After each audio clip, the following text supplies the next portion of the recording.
My pranams to all the participant and the organizer, Vaniji and Vasudevji. On the 41st anniversary of Meditation and Study Circle, I was asked to share some of my experience.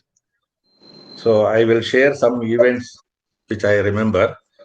I have been attending from past 10 to 12 years meditation and study circle programs.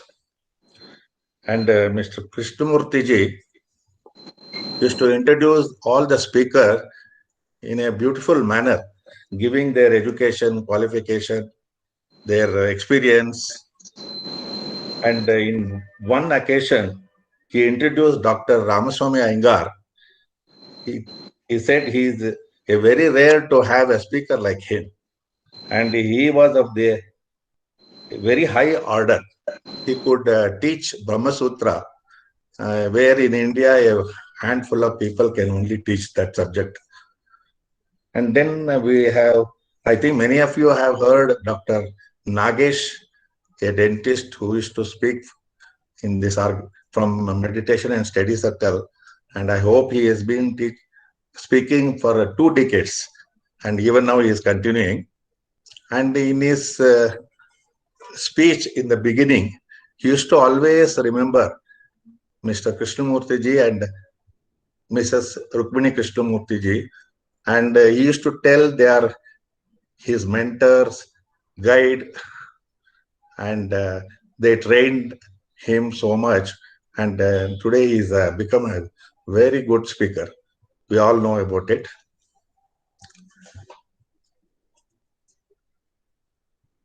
Then I used to attend a lot of retreats which Krishnamurti ji used to arrange. Uh, I think every fortnight or every month in Bandekar's house, which is in Koramangala, half a day retreat he used to arrange.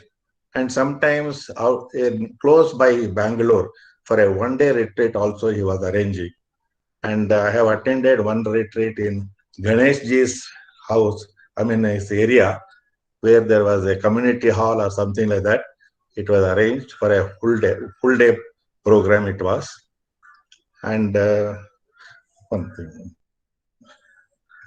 Then one incident, I think he had fallen somewhere and he had fractured his wrist and he had put a plaster on his hand and he has to deliver a lecture. And I noticed he had kept his hand behind and he was continuously moving his finger and delivering the lecture. He had that multi, you know, tasking. He could do it so easily and comfortably. And then one day we all finished our program and I was going out and I saw he was alone in the hall waiting for somebody. Then I was free and I had my car. I went inside and told him, sir, I have a car. I am free. If you want, I can drop you. He held both my hand so lovingly. He said, oh, very nice of you, very kind of you. My friend is on the way. He should come anytime. I said, I will wait. If he doesn't come, I will drop you. He said, don't worry. Please proceed. So kind of you. He was so kind. And I was very much impressed to talk to him for the very first time. Then Mrs. Krishnamurti, Rukmini Krishnamurti ji, I used to pick her up from her residence and take her to the lecture hall and drop her back. And in that old age, with that physical problem, after Krishnamurti ji demise, she used to manage very well. And she had a little problem of getting down the stairs and while sitting in the car. If you could help her a little, then she should manage for the whole 2 hours program without any problem. What a dedication she had. And I was really surprised for a people like that, just dropping and picking up. What is the great thing I am doing when compared to their services? Then one incident I remember, she told me to come to National College ground one day. She said, I don't need any drop or pickup. The organizers are arranged. If you can come, I'll be very happy. Then I went to National College. My residence was very close by. Then I was a bit late. The program was just over and she was coming out. I wanted to go and meet her so that she can see me that I have come there. Then a lot of people around her and I went closer and one person was telling Rukmini Krishnamurti ji that he knows some people who can arrange, I don't know the exact name, the spirit, they can call your husband spirit, you can talk to him and you can have a dialogue with him. Then Mrs. Krishnamurti, Rukmini Krishnamurti ji, smilingly she said, my husband has done a lot of sadhana. He deserves the first, best, and he shall get it. And she just walked into a car which was waiting for her to drop. So, with this much, my wife may talk for a minute. Namaste. I'm Jayashree Mane. I sort of came to know about the center through my husband, actually. He has a very long association with the meditation and study circle. I mean, he held in high esteem the association, Srimati Sri Rukmini ji, Sri Krishnamurti ji, and later on he used to have a lot of regard for Srimati Vani and Sri Vasudev ji, who carried out their work so sincerely. And actually, my association I used to occasionally attend. I was only deeply involved, I can say, by attending the yearly retreat that was conducted by Srimati Vani and Sri Vasu at the School of Ancient Wisdom. It was such a refreshing thing, so spiritually enlightening and elevating, that the effect of the retreat would continue for many weeks for us. And every year I would look forward for this retreat, which would be extremely, at least for me, highly elevating. And I think I should again thank Srimati Vani and Sri Vasu and all the very good speakers, including Dr. Timmappa Hegde, whose lectures we used to just wait, to attend at the retreat. And this last 1 year, when we have just been tied down because of this pandemic, I think this online lectures and satsangs has been a boon to us. So let me please thank once again Srimati Vani and Sri Vasuji and all the speakers. Thank you. Thank you very much. Hari Om. Hari Om. Hari Om. Dayanandji and Jayashree ji for your wonderful sharing. And we are so grateful to you. We offer our pranams to you, also our Pushpa Vrishti clap, angel showering blossoms upon the enlightened. Thank you so much for being our guest of honor today. And we also now move on to the next part of the program. We have Srimati Radha Muralidharan with us. Actually, she is right now in Varanasi and she is giving the talk from there. And we have Dr. Timmappa Hegde to introduce Srimati Radha ji to us. I hand over the forum to Dr. Hegde. It's wonderful to have him in our forum in any capacity. Welcome, Doctor. Thank you, Vani and Vasudev. It's my privilege to introduce Radha to this group. When we are spiritually inclined, you meet people with similar inclinations, and Radhaji is one such person with a very deep spiritual inclination. All of us have been introduced to Vedanta through various gurus, and we have jumped into Vedanta without going through Veda Purva. Fortunately for Radha, she has been through a lot of various upasanas quite early in life. She is very adept at all the various forms of pujas, upasanas. And by chance, she came across a Sri Vidya Upasaka who saw a lot of promise in her and initiated her through a very rigorous process of the Sri Vidya Upasana. Upasana. She's a trained Sri Vidya Upasaka. She's been through a lot of spiritual acharyas on her own spiritual journey. She's been part of us for a long time, along with Swami Paramatmananda ji, Swami Anubhavananda ji, and so on. So we have a good blend of a person who's come to Vedanta through a lot of Veda Purva. And like a lot of us would read and present, she has a lot of insights from her own spiritual journeys. And she has chosen to speak about the great Muni Agastya. If ever you would travel to Uttarakashi, you will see suddenly you've reached a place called Agastya. So we know that Agastya is a great saint who has gone through many yugas from Ramayana, Mahabharata with a lot of contributions. So she's chosen a wonderful topic. So we will look forward to Radha to speak on Agastya Muni. Vaniji, anything else if you need to say? Wonderful. We are so happy and we are grateful to you, sir, for introducing Radhaji to our forum. And we are all eager to listen to her. So with your permission, I would now invite her to share her wisdom with all of us. Please unmute your mic, Radhaji, and then Yes. Thank you. Namaste. Namaste. Thank you, Dr. Hegde, for such kind introduction and for all the encouraging words. Thank you, Vaniji and Vasudevji, and congratulations on celebrating the 41st year of the meditation and study circle. Am I audible? Hello? Yeah, you're very clear. Very loud and clear. Okay. We can hear you. 41 years is a long run, and all credit goes, of course, to your parents, Krishnamurti ji and Rukmini ji, who have lit this lamp, and it's burning bright, and it will be showing path to many people who are interested in this spiritual journey.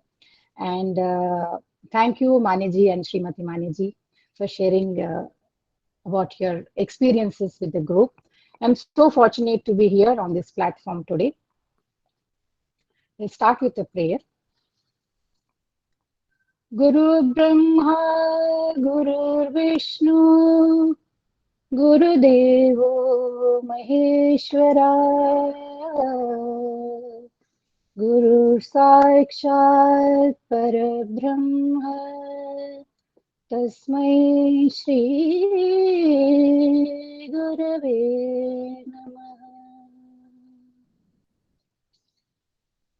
Devi Sureshwari Bhagavati Gange Tribhuvana Tarini Tarala Tarange Shankara Mali Viharini Vimale Mama Matirasa Tava Padakamale Bhagirathi Sukhadayini Matastava Jala Mahima Nigame Khyata Naham Jane Tava Mahimanam Pahi Krupamai Mama Jnana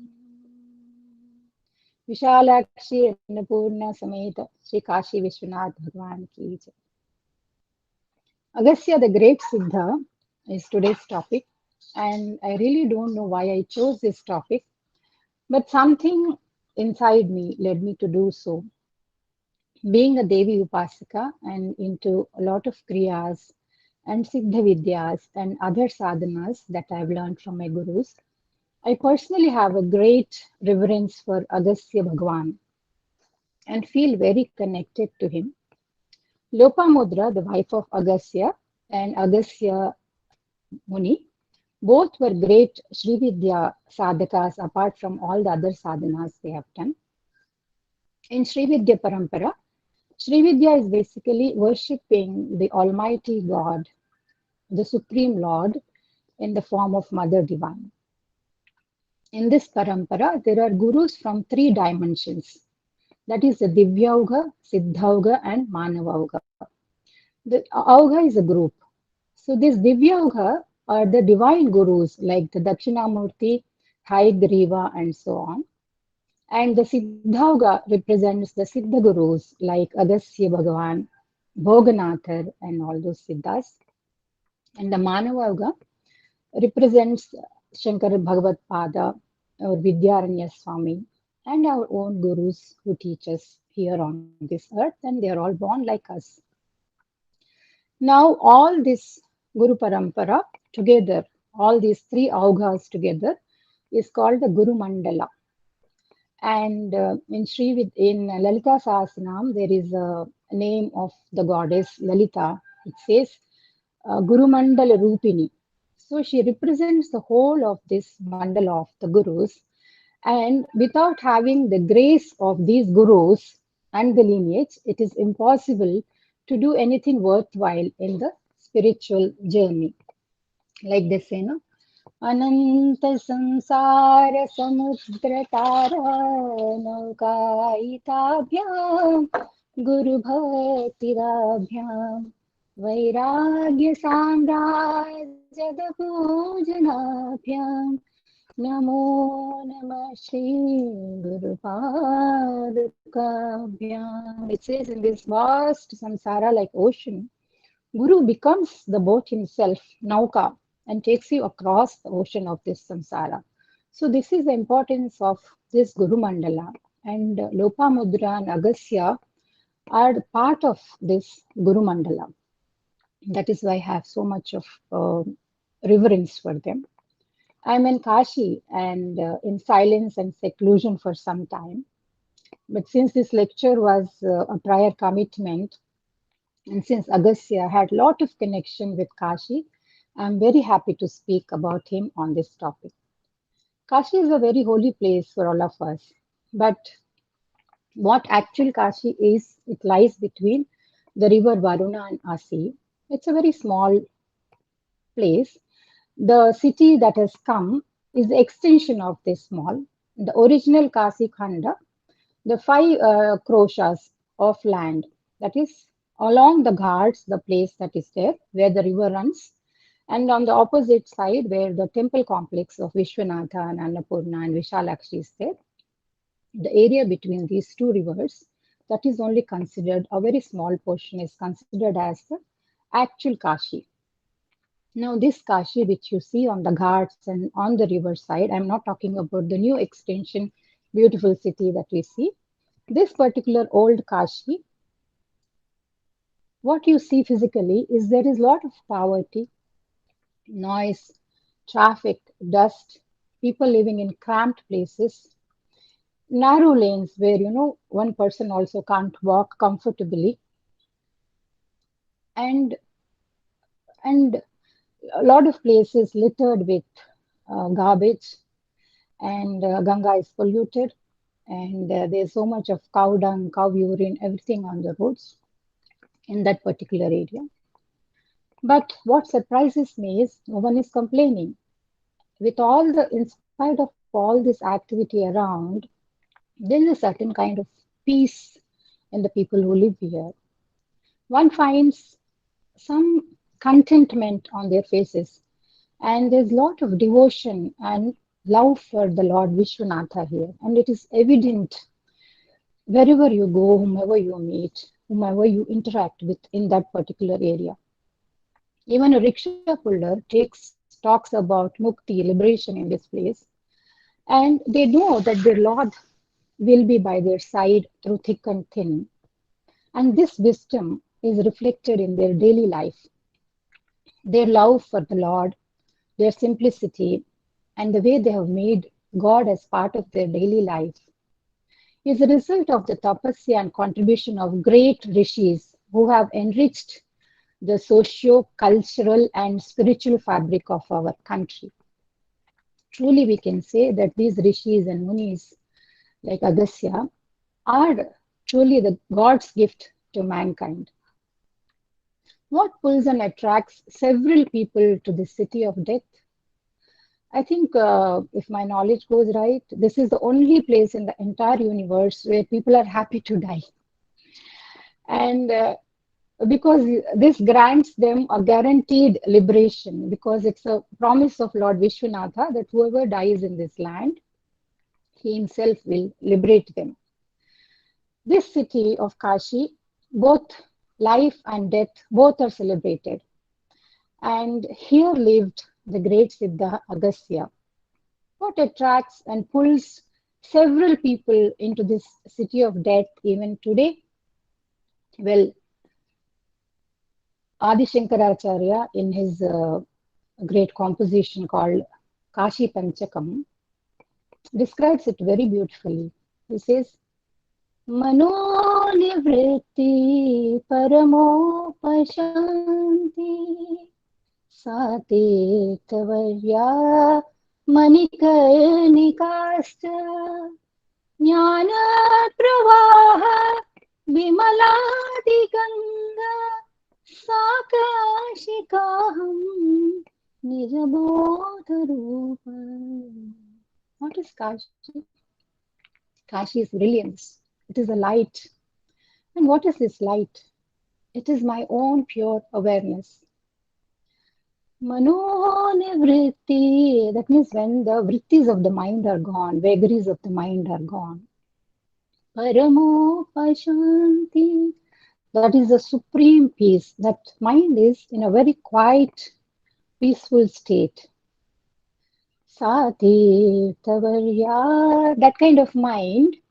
Manikarnikascha, Tirtha is the holiest place.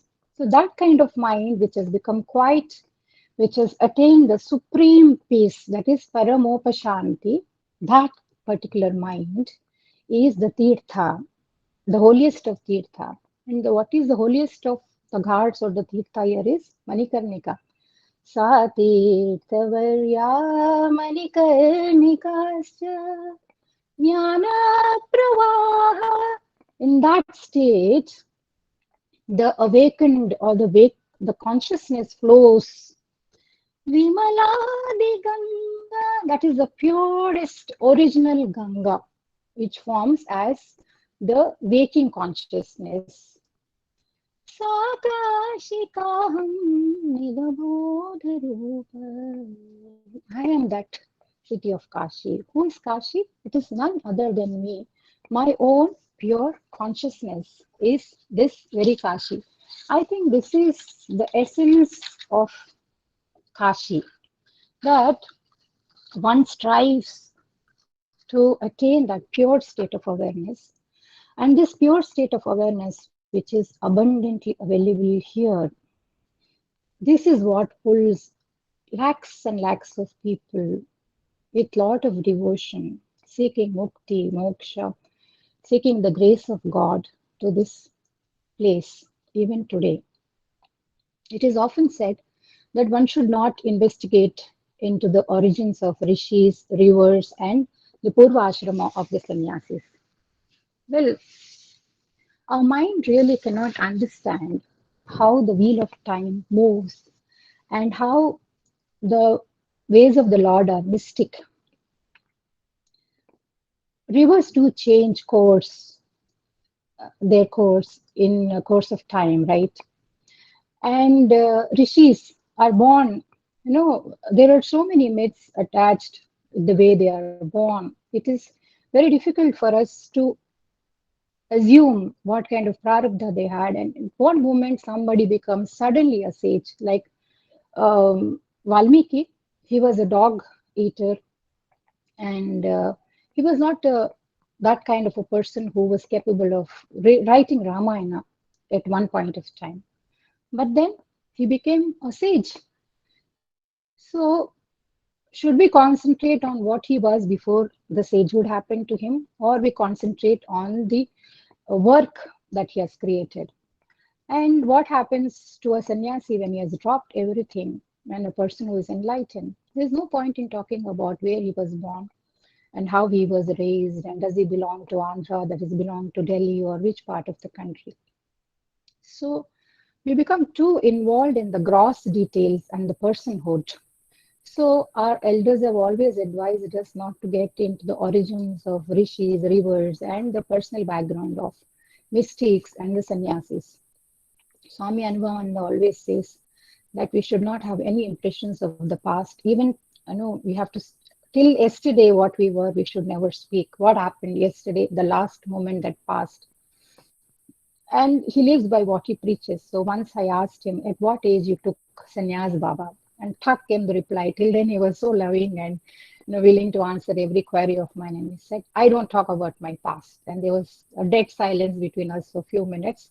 And then he so the message is very clear. Don't dwell in the past. Just look to the future and look at the content of work that they have created for us.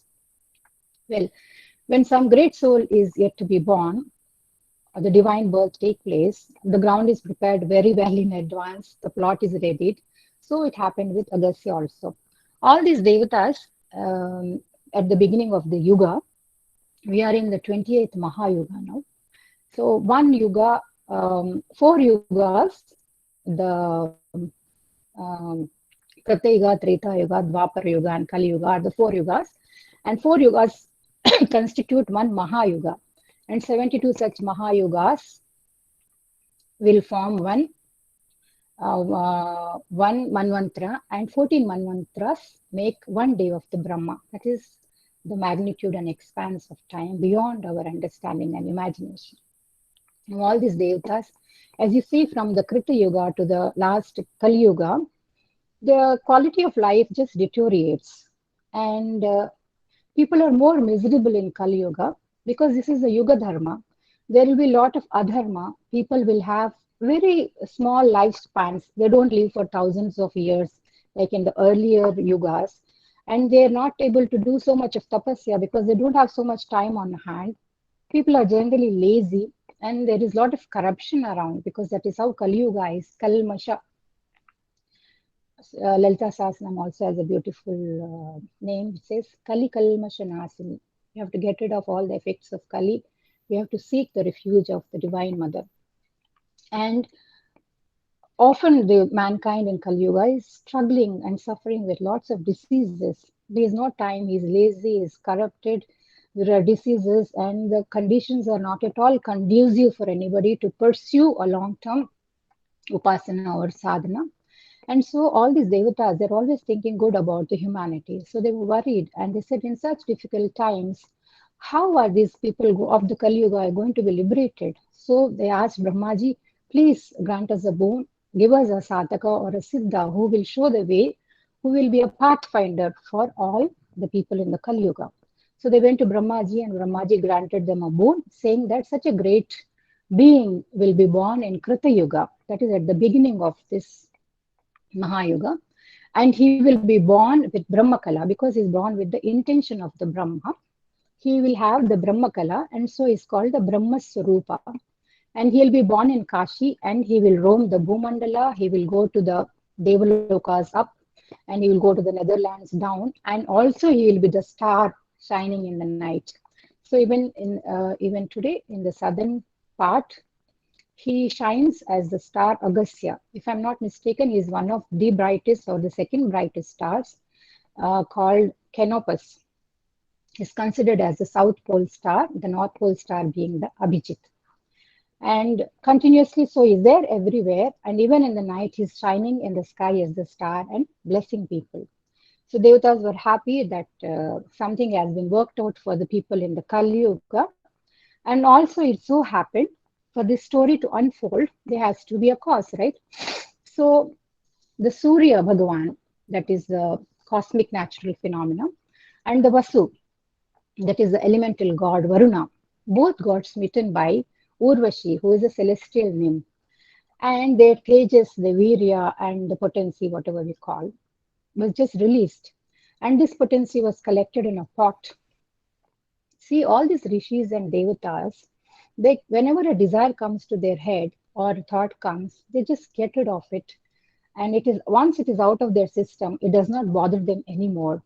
So from this pot were born 2 sages. One is Agastya and one is Vashishta. This is the second Janma for Vashishta. We will not get into the details of Vashishta. We'll just stick to Agastya. Now, these can be called as pot babies. We talk about test tube babies, right? Advanced artificial insemination, in vitro fertilization, and test tube babies, and we think these are the things that we have discovered now. But these concepts are very, very, very old, and our Puranas are full of stories of how such kind of people, different kind of people are born from achetana vastus, from vastus which didn't have life. So both from the birth had jnana, they had yoga, and they had tapo shakti from the birth, because their fathers are Surya and Varuna. In the Vedic Sampradaya, Surya is considered as the cause for the rain, because if there is no sun, there is no rain. So always the Surya and Varuna go together. So these Vasishtha and Agastya are called as Mitra Varunis, because they are born. Mitra is the divinity of the sun god, and Varuna is the divinity which controls the rain. So he has both the elements of the sun and the rain in him, Mitra and Varuna in him. Now, what does this go to say? What this story has some learning for us is Mitra is the divinity of the sun. And what is sun? Sun is the eye, which sees the eye in everyone. And it is also this eye, which sees the eye equally in everything. It is also called Mitra. Mitra is a friend. So sun is a friend of all, and he is symbolic of knowledge, light, and power, and health, and so many things. And Varuna, the god of rain, what does he do? He stands for Viveka, he stands for focus. And when the rain comes, it just washes everything, right? Cleans everything. So this element of recognizing the eye principle and the element of having discrimination, of removing what is not required and retaining what is required, is the principle of Varuna. When these two come together, and when this is nicely balanced in a human being, he has a potential to become a great Siddha like Agastya. I think personally this is the meaning of referring to Agastya as Mitra Varuni. Now, Agastya, because of his divine nature, as soon as he was born, he just went straight to Brahmaji and asked, what is Adesh? What is the order for me? Why am I born? What am I supposed to do now in this birth? Have you ever thought, after so many years of practicing spirituality, 50 years, 60 years into this path, you never seriously consider, why am I here and what am I supposed to do in this birth? What is the purpose of my life? But this, being a Brahmajnani from the birth, he went straight to Brahma and he asked, what am I supposed to do? Please order me. The Brahmaji says, now you do tapasya and go down to Kashi, do tapasya. And please, Lord Shiva, and Shiva will let you know how your life unfolds. So Agastya comes down and he does tapasya for 1,000 years, not 1 day, 2 days, but continues tapasya for 1,000 years. Now, during this time, he overcomes the indriyas, the senses, and the craving for food. These are the two basic problems for any sadhaka. We are always stuck with our tongue, either in talking excessively or indulging in food, and with all the 5 indriyas going always looking outward. So the first thing that Agastya did was get control over the senses and over the food requirement. And then he was growing on the bala of the yoga, that yogam that he was doing, that was sustaining from inside and not the physical food that was being supplied. Now, after 1,000 years of tapasya, Shiva was very pleased with him and he appeared in front of him with Parvati. And how did he appear? How Shiva and Parvati appeared? They appeared as Ardhanarishvara, half Shiva and half Parvati, representing the Purusha and the Shakti principle. Right side was the Shiva and left side was Mata Parvati. Champeya Gaurardha Sharira Kaye कर्पूरगौरार्धशरीरकाय दम्मिल्लकायै च जटाधराय नमः शिवायै च नमः शिवाय नमः शिवायै च नमः शिवाय. Agastya prostrated in front of the Lord and the Divine Mother, and he said, Lord, what am I supposed to do now? So Lord says, Agastya, I am pleased with you. Now you and me are the same. I am you and you are me.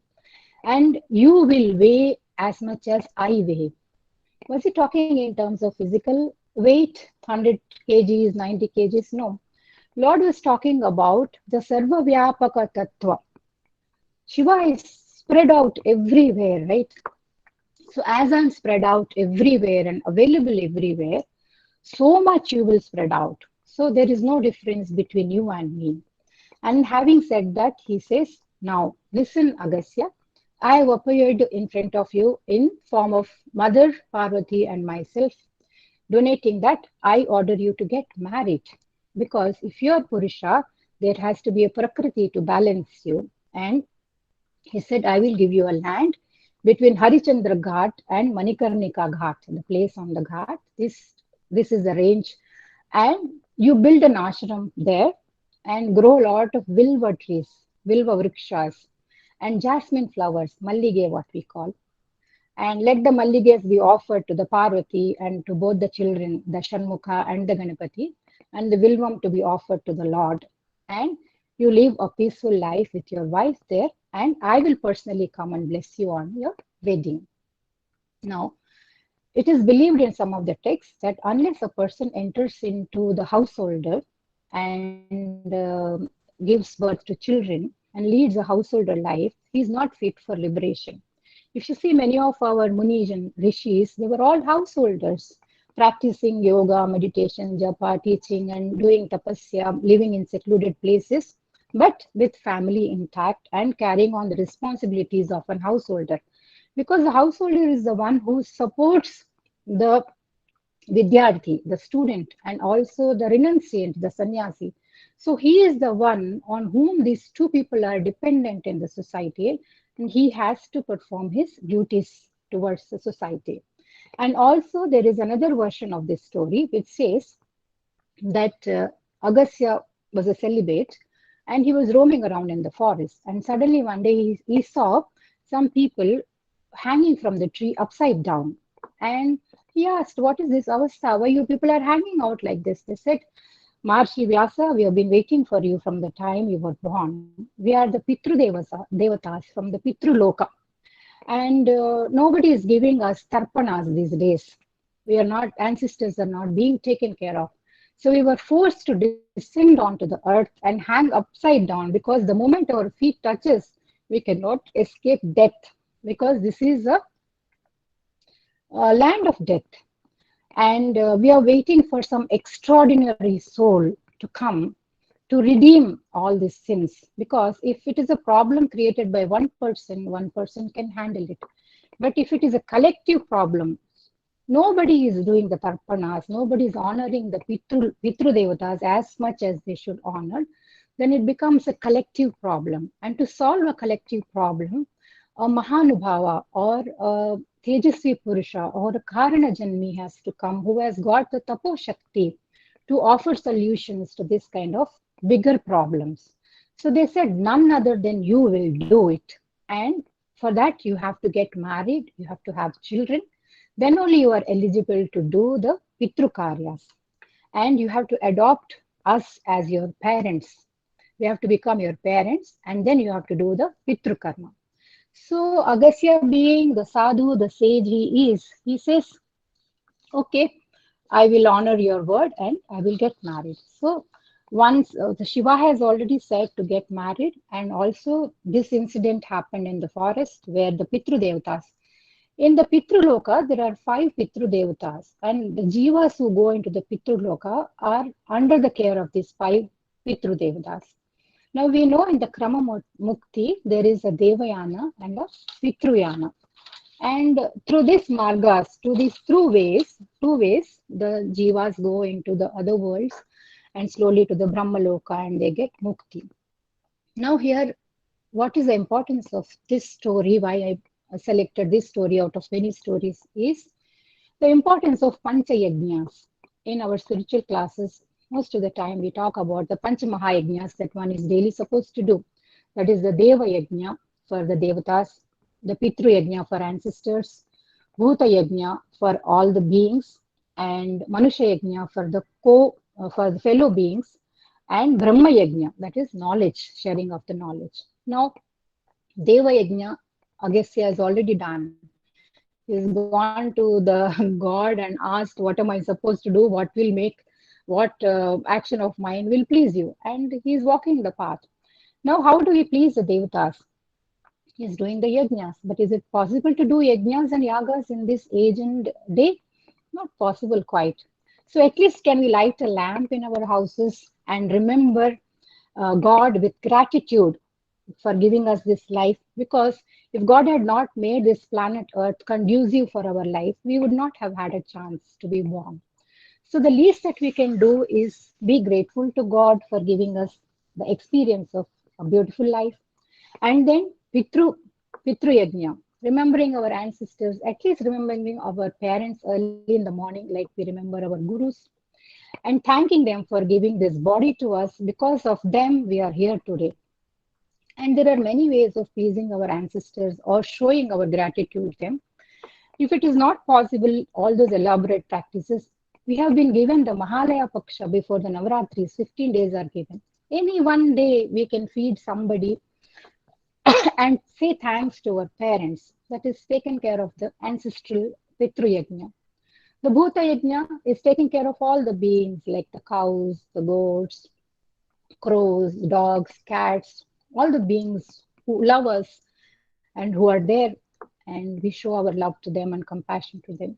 And Manusha Yajna, can we help at least some people whom we come across in our life, offering a helping hand to them in whichever capacity we can do. This is showing compassion and love to our fellow beings.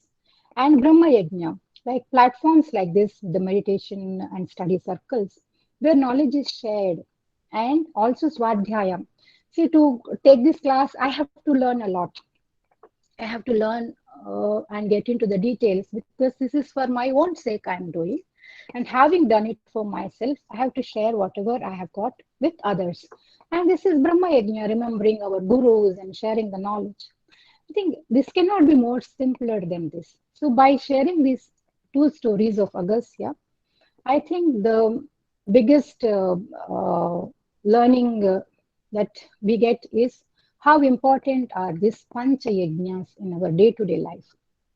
Now next, his birth is over. His mission, what mission in life he has to accomplish, will unfold because of the grace of the Lord. He's already been directed to get married. Now he has to get married. So there has to be a story for everything in Puranas. So this guy, there are two versions of how he got married and or how his wife was found. One version says that Agastya went to the forest nearby in the Kashi, and one night, very auspicious night, he collected all the essence or the energy from the plants and the animals, flora and fauna.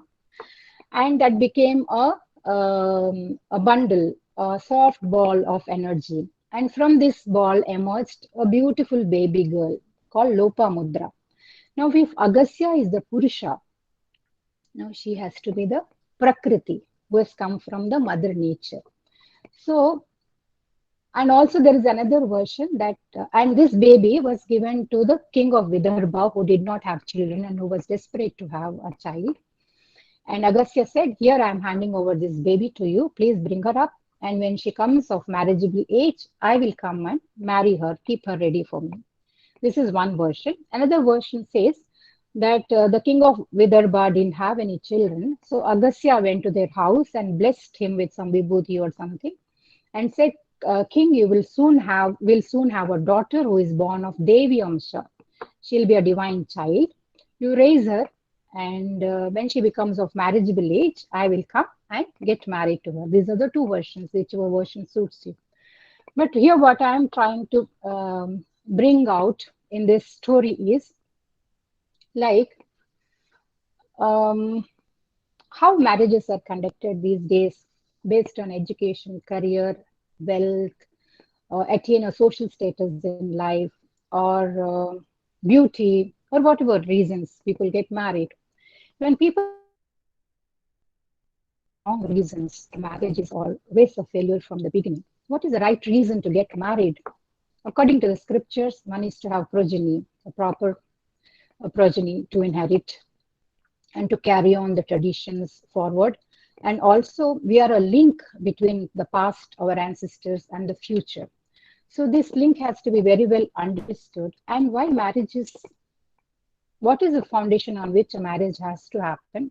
Why Agastya chose this kind of a girl or blessed somebody to have a girl who will fit to be his wife? This is because in a marriage, the most important factor is understanding of one's life's purpose. If I understand what is the purpose of my life, then I know how to choose the correct partner who will walk with me in the purpose of my life. Always it is said Sahadharmacharini, isn't it? So she has to be with me, husband or wife, whichever way you take, together in the path that I'm walking. She has to give me company and be my side as a dharmic partner of mine. So as long as this Sahadharmachara or Charini is taken into account, and as long as understanding of one's life's purpose and accordingly the requirement of the partner is chosen, the marriage is always divine and it is always successful. Now, once this girl came of marriageable age, Lopamudra, Agastya went to the palace of the king of Vidarbha. Vidarbha is in Maharashtra near Nagpur. And he said, here I am, I want to get married.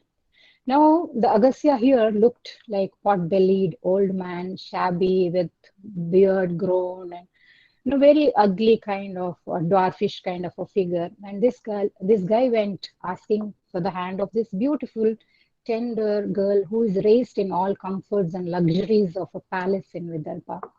Now the father got shocked. He said, how can I give my little beautiful princess to this shabby looking ascetic who will go and stay in the ashrams, which are far away from civilizations and secluded places, and nobody is going to serve her. My child, if she becomes a Muni Patni, she has to serve all the people who come to the ashram. So it's a difficult life in ashram. So when this debate was going on between these two, Lopamudra walks in and says, he is the man that I want to marry. The very reason that I came to world is because of him. And I have chosen him as my husband, and please conduct the wedding. So the wedding was conducted. They got married in a place called Siddha Tirtha. Even today, a lot of people go there and pray for a good marriage. And once the marriage happened, Agastya Muni came back to his form of youthful being and a robust young man. And these are the tricks that the Munis play just to test how people behave in different situations and circumstances. But however, both Lopamudra and her father passed the test of Agastya, and the marriage was conducted. And they were blessed by all the celestial beings, including Shiva and Parvati. And as ordered by the Lord, they started staying in Kashi, in between Harishchandra Ghat and the Manikarnika Ghat. A beautiful ashram was erected, a lot of vilvam trees and everything. And Agastya Muni was teaching meditation, yoga, pranayama, japa, and all those things to the munis and the rishis. And Ma Lopamudra was taking care of all her guests, feeding them, and also spending her time in the sadhana and doing all things. Now, when Lopamudra came from the palace to the ashram, Agastya had given her just 2 jute saris to wear and come. So she had to remove all her jewelry, all her fine clothing, and leave behind her maids and everybody, and just came as an unassumed, simple Rishi Patni, accompanied her husband to the ashram and lived a great life. And there was a lot of understanding between these two couples, and the life was going smoothly for them.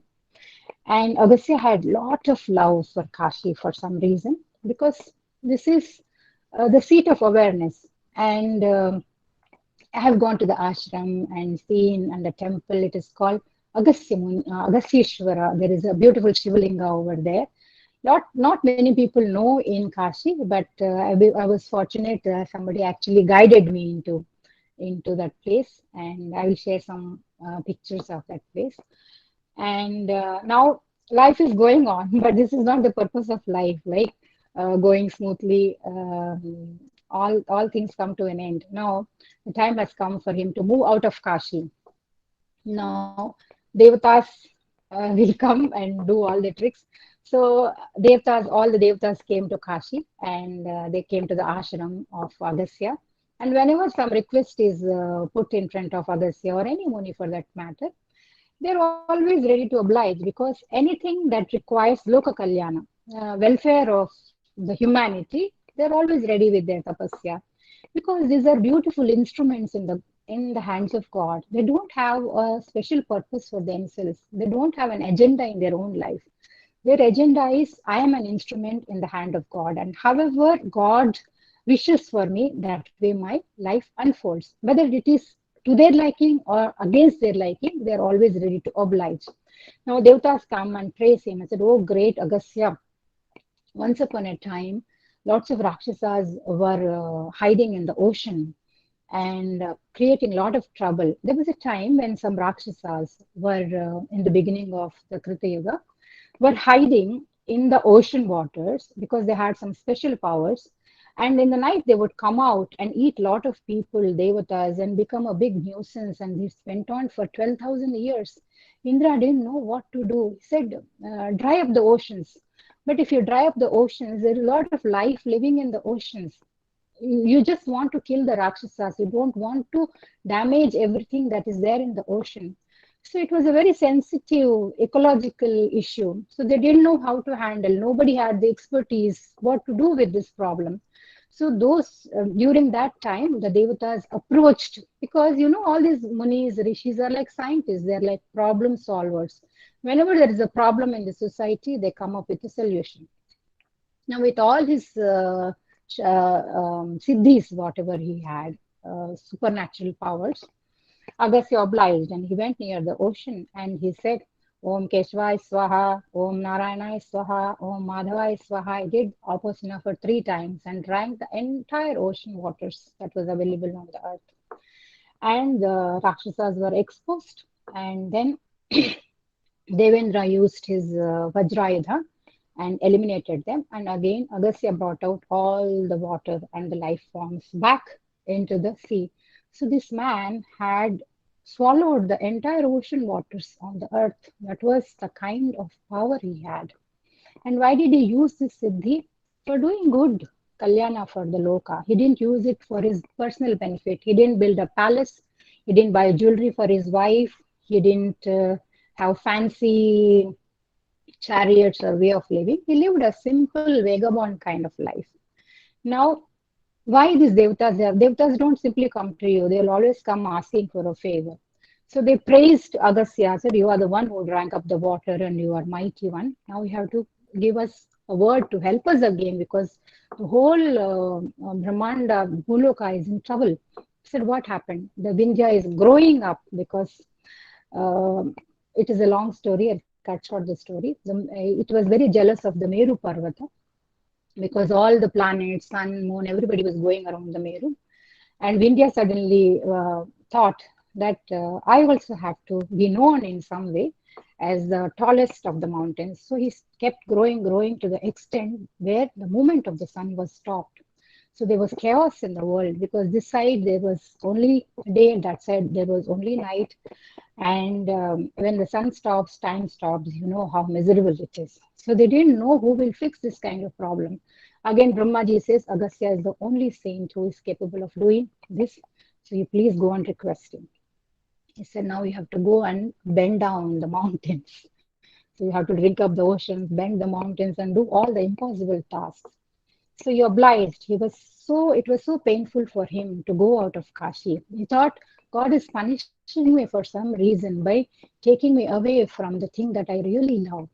So when you're a sadhaka walking the path, you have to always sacrifice and always keep aside your likes and dislikes and just follow the path that God has laid for you.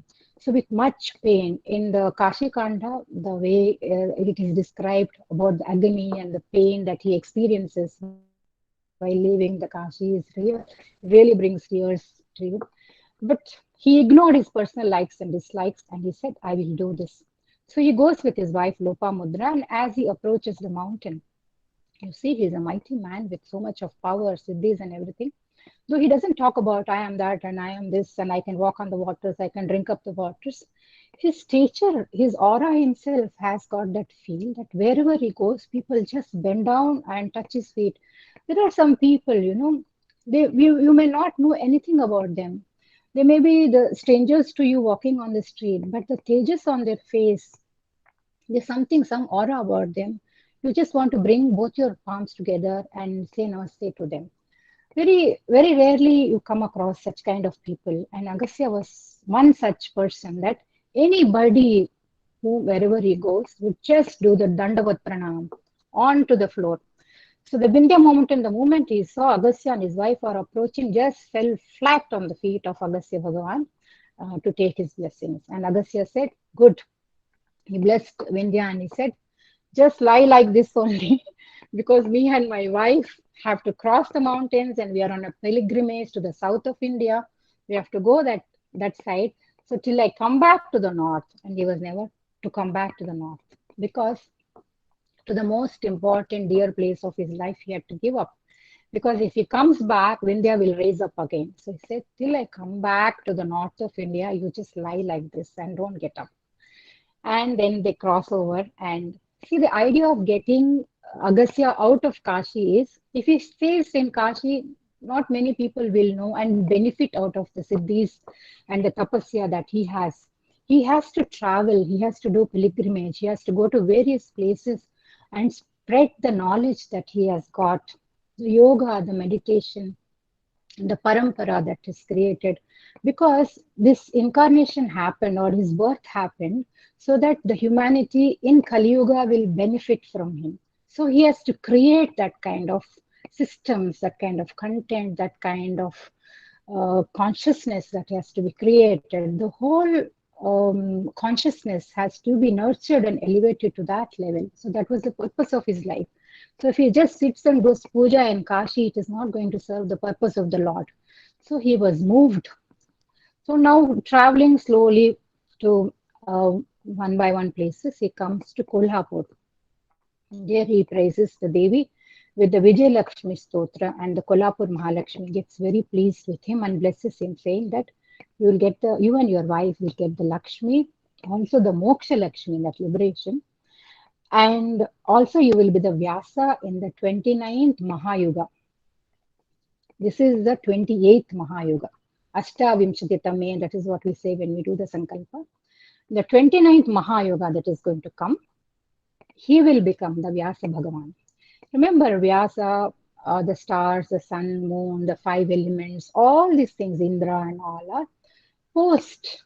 Somebody is occupying the post. There is no permanent Indra or there is no permanent Vyasa. Every yuga or Mahayuga, these people keep changing. The sun, the moon, the Manus, everybody changes. These are all the posts held like the ministers and the MPs we have now. Then slowly from there, both he and his wife, wherever they go, they spread the wisdom, the knowledge, and the purpose of their life is fulfilled in their travels. Then they go to Sri Sailam, and from there they go to Draksharamam, which is called as Southern Kashi, that is in the Andhra Pradesh. Then they go to another interesting place of my interest, Guwahati. Here they go to the Hayagriva Parvata, that is called Hozo mountain or the horse head. It is like a horse head. Hayagriva Bhagavan is half like a man and half is like a horse head. Now this Hayagriva Bhagavan is sitting on this Hayagriva Parvata and doing tapasya. He did tapasya for 1000 years to please Mother Lalita Mahatripura Sundari, and he was a great Sri Vidya Upasaka. Agastya and Lopamudra went to him pleading Bhagavan Hayagriva, please be kind to us and teach us the nuances of Sri Vidya. Because from the Devaloka, this Vidya has to come to the Manavaloka. So long it was with the Hayagriva and Mother and the Vasinya Devak Devatas and all those people. But this Vidya has to reach to us in the human world so that we can benefit from this Vidya. So they please, in those days, it was not so easy like today where, mantra initiations happen on the internet and you pay some money to some guru. He is obliged to give you mantras and teach you things. It was not at all this easy. This was a very secret Vidya, and it was always given to a person who is eligible to hold the responsibility, because with great Vidyas come great Siddhis. And if the Siddhis land into the wrong hands, it calls for the destruction of the world. So all these Vidyas, the sacred knowledge, had to be given in the responsible hands. So when the Guru is completely convinced that you are a disciplined person and you are an honest person, and you have all the qualities of a good human being, there is no compromise in spiritual path. You have to be a good human being. You have to be compassionate. You have to be kind-hearted. You have to be loving. You have to be grateful for whatever you have got. All these fine qualities that make us human beings. And I am willing to help people. Keeping my personal agenda aside is a prerequisite for any of these Vidyas. Because these Vidyas, you are a container holding this knowledge. It is not for your personal benefit. It is for the benefit of the entire universe. These Vidyas are given. So they really pleaded and sat at his feet for hundreds of years. And then he was kind. Then he asked Mother Lalita, these two people are troubling me to give your Vidya. Should I give them? Then Mother Tripura Sundari says, Lopamudra is born out of my Amsha. She is my own daughter. So you please give her, and also to her husband because of her eligibility. So both of them were initiated into the Panchadashi mantra, which is very sacred mantra in the Sri Vidya. And Lopamudra, every god we know, whether it is sun, moon, whoever it is, has always worshipped Mother Goddess, because Mother Goddess gives you the Shakti to be what you are. Like Vishnu has to perform the duty of sustenance. That sustaining capacity is called Lakshmi. Lakshmi has to be given to him. If Brahma has to create, the creative quality is the Saraswati. She has to be there. And like this, anybody to do anything, even for me to raise my hand, to speak with my mouth, whatever actions that we do, we need Shakti, energy. So without this energy, nothing moves in this world. So they were given this Panchadashi mantra, and what Lopamudra was doing was called Hadi Vidya. Now the Panchadashi prominent today is called Kadi Vidya. And the Panchadashi mantra is for the initiates. So what happens to the people who are not initiated into such great mantras? There is always a stotram given to the common people who don't have time, who don't do so much of sadhana, who are not inclined into mantra vidya and all. So Trishati stotram was given, and Lalita Sahasranama was shared with them, which is a very, very, very important text for a Sri Vidya Upasaka. In Lalita Sahasranama we have a name, Lopa Mudra Chitra Sri Klupta Brahmanda Mandala. That means the Devi was worshipped by Lopamudra. So Lopamudra is gone on record to be one of the foremost Sri Vidya Upasakas. Both Agastya Bhagavan and Lopamudra are in the Guru Mandala of the Sri Vidya, any Vidya for that matter. Now, he has given so many works like Saraswati Stotram, Yakundedu Tusharahar Dhavala and all. And there is an interesting story again from the Ramayana, where Rama Ravana Yuddha is going on. This battle happened for 7 days, as you all know.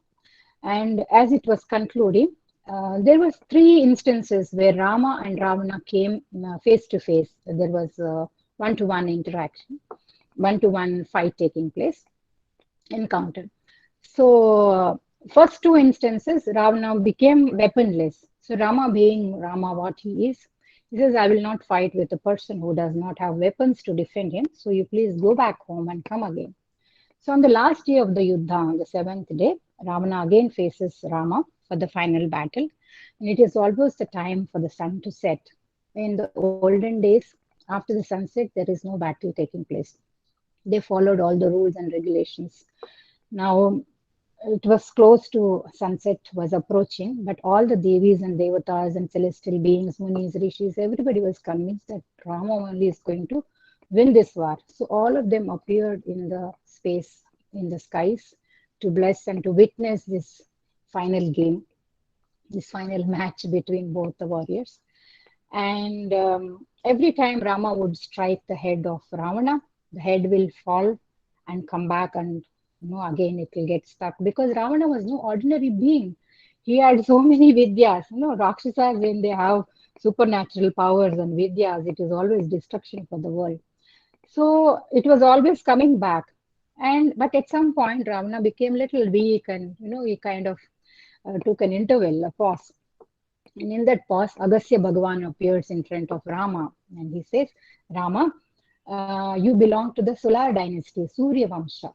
So Surya is your Kula Devata.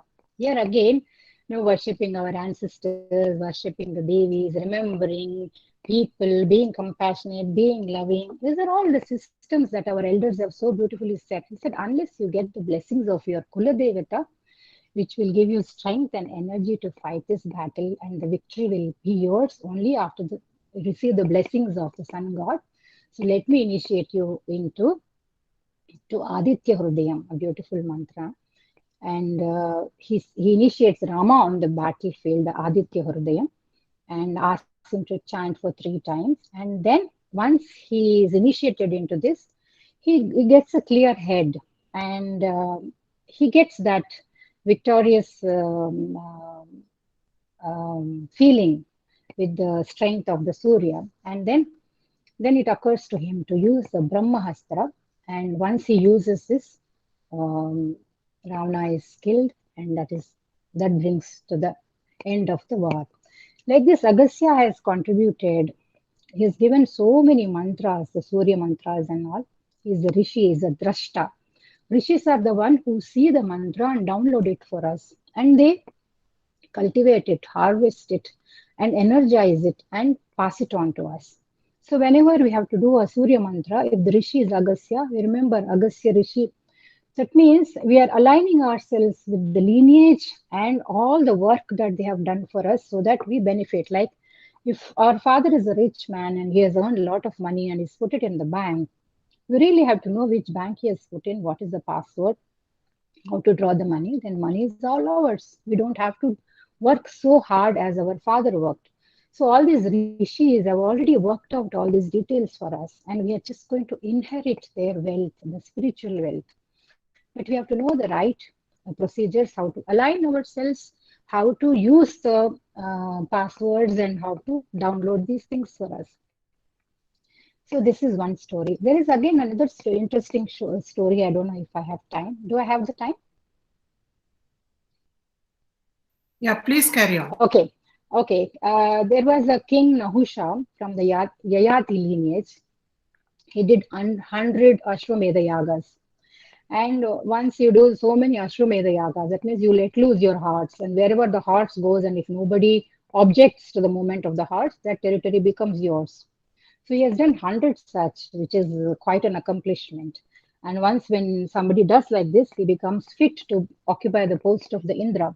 During those days, the Indra's post was vacant, because that time's Indra had done some Brahmahatya, and he has gone to Manasarovara to do the tapasya to get rid of his sins. So the post was empty. So this fellow quickly applied for the post, and he became the Indra.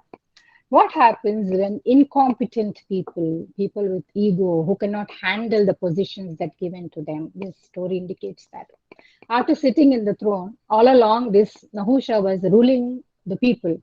Now he started ruling the gods, because Indra is the god, is the lord of gods, king of gods, right? So now a strange desire comes into him, because the Sachi Devi, who is the wife of the former Indra, he says she has to come and sit next to me. She has to become my wife, because I'm sitting in the post of her husband. This is such a cruel thought, to have eye on somebody else's wife. This is what Ravana did, right? There are so many stories in the epics where this was the first cause of downfall of any man. Tempted, getting tempted for some property which is not yours, a female which is not yours. This bring your downfall. And also the ego, that I am big, nobody can say anything to me. Now I am the king of the gods. Now everybody has to listen to me. When he says this, Sachi Devi gets perturbed. She sends a message to Brihaspati. She says, Brihaspati is the guru of the gods. She says, this guy has got such a strange demand. Guruji, now what should I do? Guru says, okay, ma, you ask him to come on a palanquin which is held by 4 rishis. If he comes on a palanquin held by 4 rishis, you tell him, send a word for him that I will become your wife. And things will be taken care of, not to worry. Now, the first thought itself that I have to possess somebody's wife is the wrong thought. There, all your punyas are gone. Now, whatever rest of the punyas are there, these rishis will take away. Now, as they're carrying the palanquin, Agastya is also part of the 4. Agastya is standing in the front and is a little shorter. So there is a tilt in the balance. So he is not moving correctly.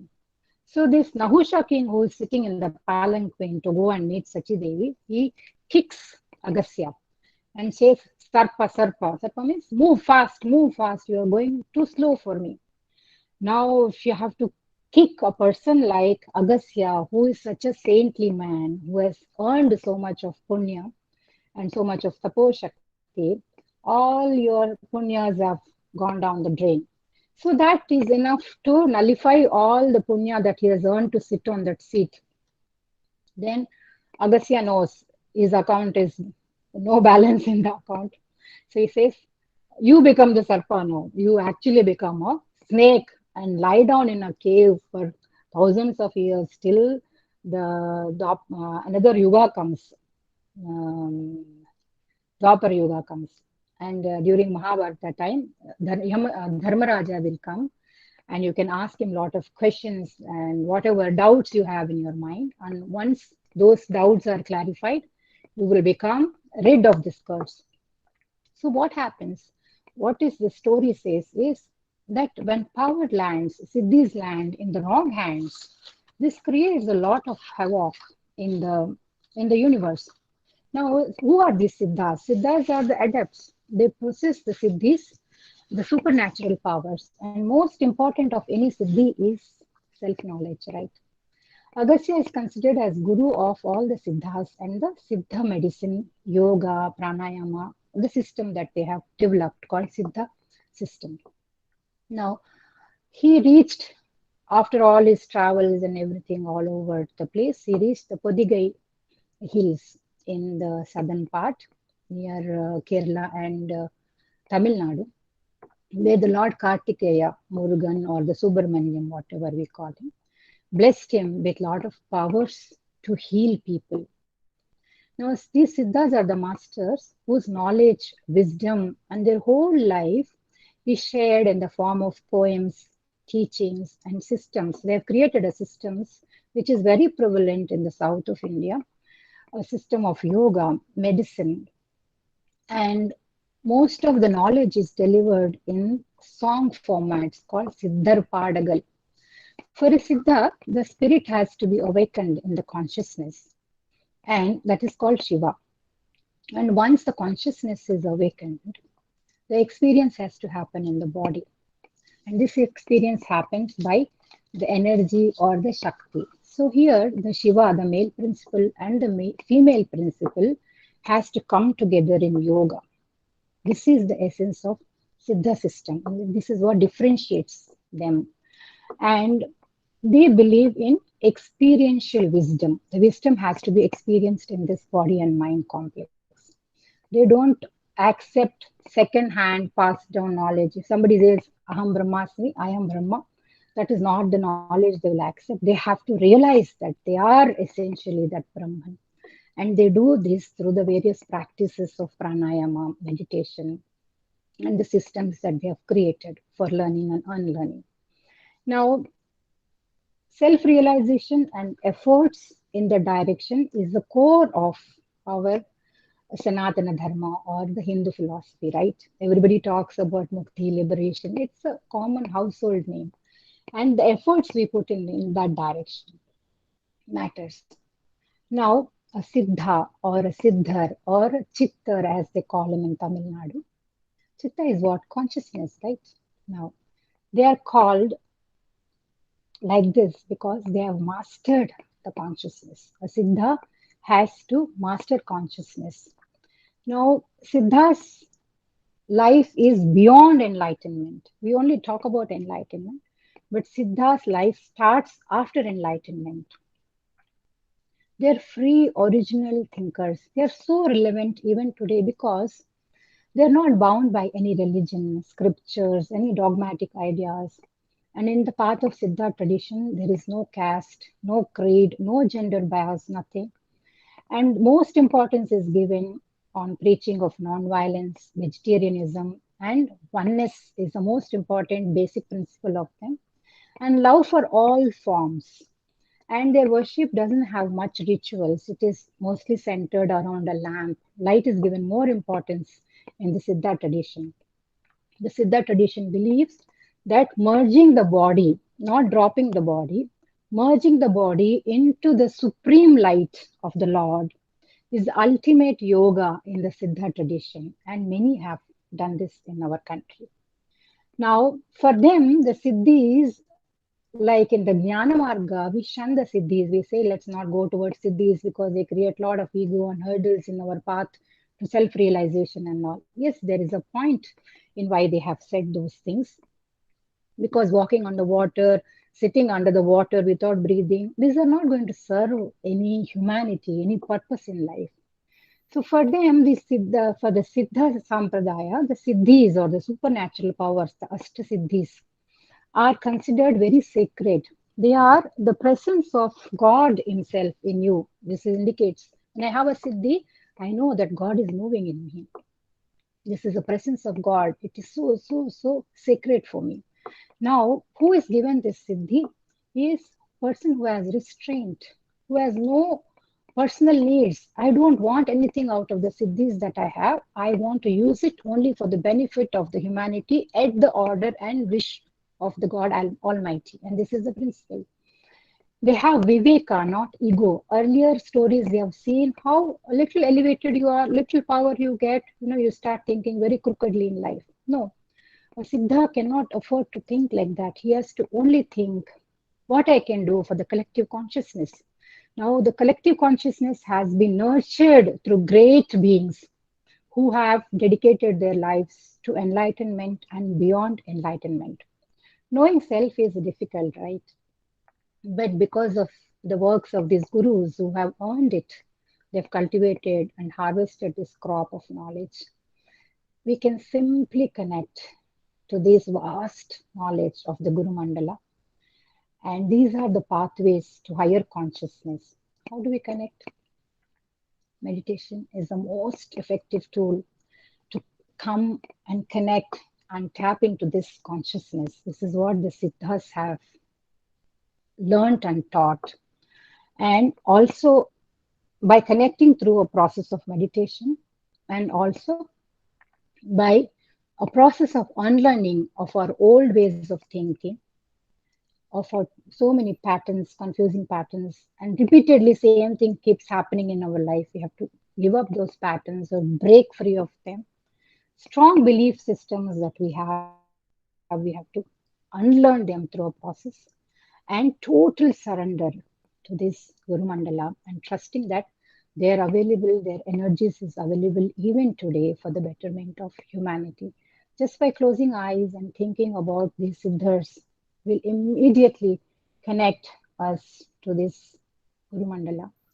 And Agastya is considered as the father of Tamil language, and he also constructed the grammar called Agatyam. People say in Kutralam even today, Agastya Bhagwan gives darshan to a lot of people. Agastya Bhagwan is Guru of Bhoganatha. Bhoganatha is Guru of Kriya Mahavatar Babaji. Many people who are initiated into Kriya may be aware of these things. So I am so fortunate to share these little details with the limited time. I mean, the time just flew. I would like to conclude the session because Shivratri is coming and I'm in the most auspicious place in the lap of the Shiva sitting in Kashi. I would just like to end it with a song, and I would urge all of you to close your eyes and go into meditation. Connect with Lopamudra and Agastya. You just remember them, they are available, their energies are available to us. Please close your eyes.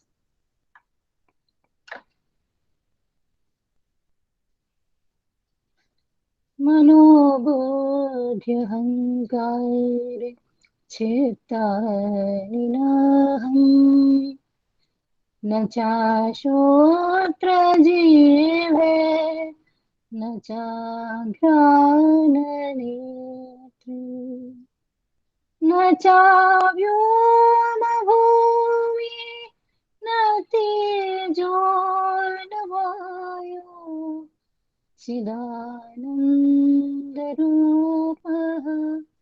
शिवोऽहं शिवोऽहम् चिदानन्दरूपः शिवोऽहं शिवोऽहम् न चाप्राणसंज्ञो न वै पञ्चवायो न वा सप्तधातु न वा पञ्चकोश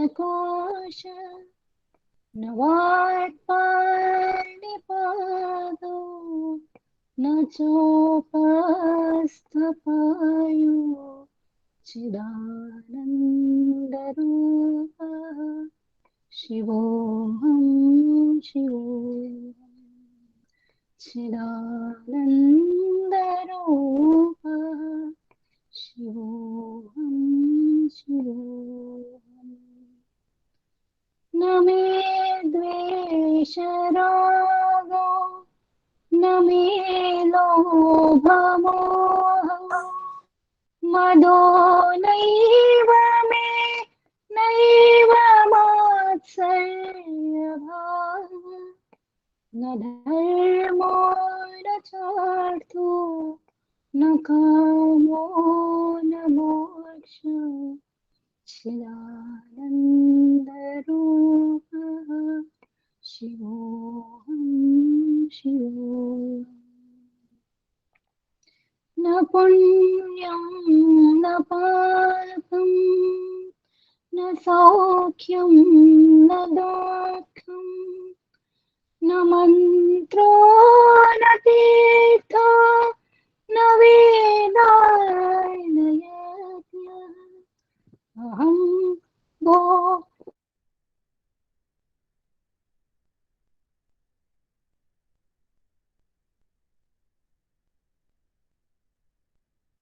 अहं भोजनं नैव भोजं न भोक्ता चिदानन्दरूपः शिवोऽहं शिवोऽहम् अहं निर्विकल्पो निराकाररूपो विभूत्वाश्च सर्वत्र सर्वेन्द्रियाणाम्.